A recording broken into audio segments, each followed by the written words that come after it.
첫 번째로 가져온 소식은요. 금값은 뛰는데 비트코인은 털썩, 연이은학자의 9만 불 깨졌다라는 제목의 기사입니다. 디지털 금으로 불리는 비트코인과 진짜 금의 희비가 엇갈리고 있는데요. 최근 금값은 상승하는 반면에 비트코인은 연달아 악재에 직면하면서 9만 달러 선이 깨지고 있는 상황입니다. 트럼프 대통령의 관세 정책이 물가를 자극해 인플레이션 해지 수단으로 금의 매력을 높이고 있는 가운데 비트코인은 미국 증시와 높은 상관관계를 보이며 한 달 만에 최고가 대비 18% 이상 하락했습니다. 그러면서 비트코인은 지난달 13일 이후 처음으로 9만 달러 선 아래로 내려앉았는데요. 비트코인이 하락하면서 이더리움, 솔라나, 도지코인 같은 알트코인도 큰 폭으로 하락했습니다. 투자 심리도 위축되면서 비트코인 공포 탐욕 지수는 극단적 공포 수준인 25를 기록했고 현물 ETF에서는 5억 달러 이상의 순유출이 발생했습니다. 다음 소식도 함께 보겠습니다. 휴머노이드는 제2전기차, 테슬라, 현대차, 비아디 660억 불 시장 격돌. 테슬라, 현대차, 비아디 등 주요 업체들이 2030년 상용화를 목표로 휴머노이드 로봇 배터리 기술 개발에 총력을 다하고 있습니다. 테슬라가 공개한 옵티머스 영상은 휴머노이드 상용화를 위한 3대 숙제 중 2가지인 인공지능과 정밀 센싱 기술의 발전을 확인했는데요. 하지만 남은 과제가 바로 배터리입니다.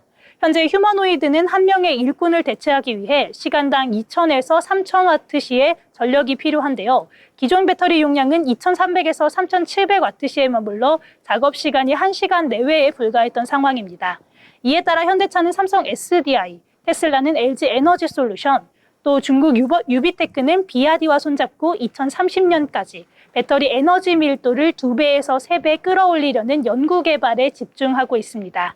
휴머노이드는 2032년 660억 달러, 하나로 약 94조 4,900억 원 규모로 추정되는 황금 시장으로 볼 수 있겠는데요. 이 상황에서 결국 게임 체인저가 될 건 배터리 전고체로 보입니다.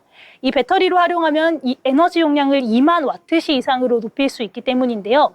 현재 전고체 배터리 분야 선두주자는 2027년 양산 계획을 세운 삼성 SDI입니다. 중국 비아디도 휴머노이드에 쓸 수 있는 전고체 배터리 개발에 열을 올리고 있는 것으로 알려졌습니다. 다음 뉴스도 함께 보겠습니다. 이 앞선 내용과 관련된 내용인데요. 현대차 그룹 삼성 SDI 로봇 전용 배터리 개발이라는 제목의 기사입니다. 현대차 그룹과 삼성 SDI가 로봇 전용 고성능 배터리 개발에 힘을 합쳤습니다. 양사는 지난 25일 로봇 전용 배터리 공동 개발을 위한 업무 협약을 체결했다고 밝혔습니다. 두 회사는 이번 협약을 기점으로 기존 전동 공구용 배터리 대신 로봇에 최적화된 배터리를 개발하기로 했습니다. 현대차 그룹 로보틱스랩은 새로 적용될 배터리를 평가하고 성능을 끌어올리는 작업에 돌입할 예정이고요. 삼성 SDI는 에너지 밀도를 향상시키기 위해 고용량 소재 개발과 설계 최적화를 추진할 예정입니다.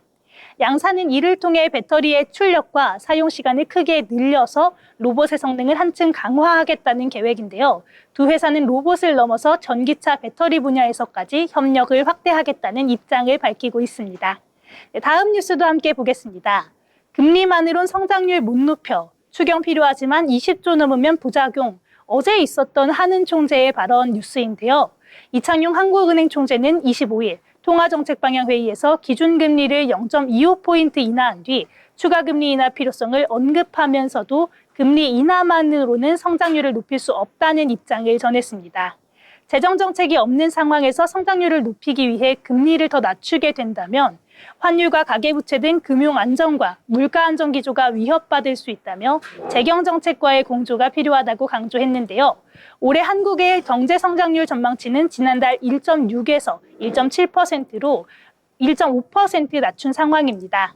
한은은 성장의 하방 압력 위협이 더 커진 점을 추가 금리 인하의 배경으로 설명했는데요. 이날 제시한 올해 성장률 1.5%는 예상 전망치보다 낮은 수준입니다.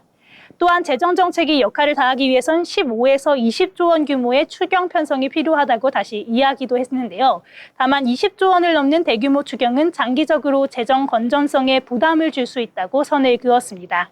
이 총재는 올해 1에서 2회 추가 금리 인하 가능성을 시사하면서도 환율과 물가, 가계부채를 고려해 신중하게 조정하겠다고 밝혔습니다.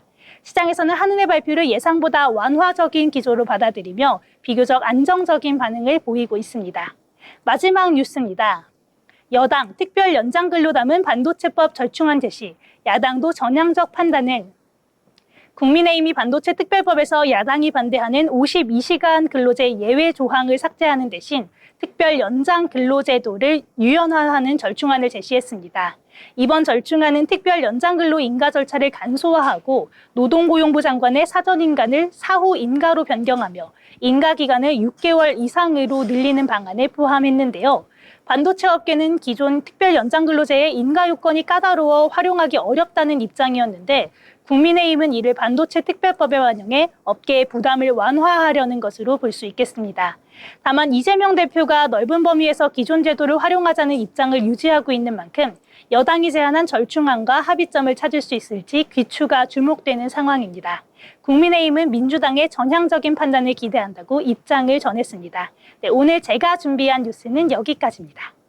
네, 이렇게 5가지 소식 전해주셨습니다. 오늘 5가지 중에요, 2개가 무려 배터리 관련 소식입니다. 오늘 장에서도 그 영향을 받았는지 여러 가지 배터리 이슈와 관련해서 2차전지 관련주들이 강세를 보였는데요. 2차전지 그 안에서도 전고체 배터리 관련주들도 역시 강한 상승 보여줬다는 점 함께 참고하시면 좋을 것 같습니다.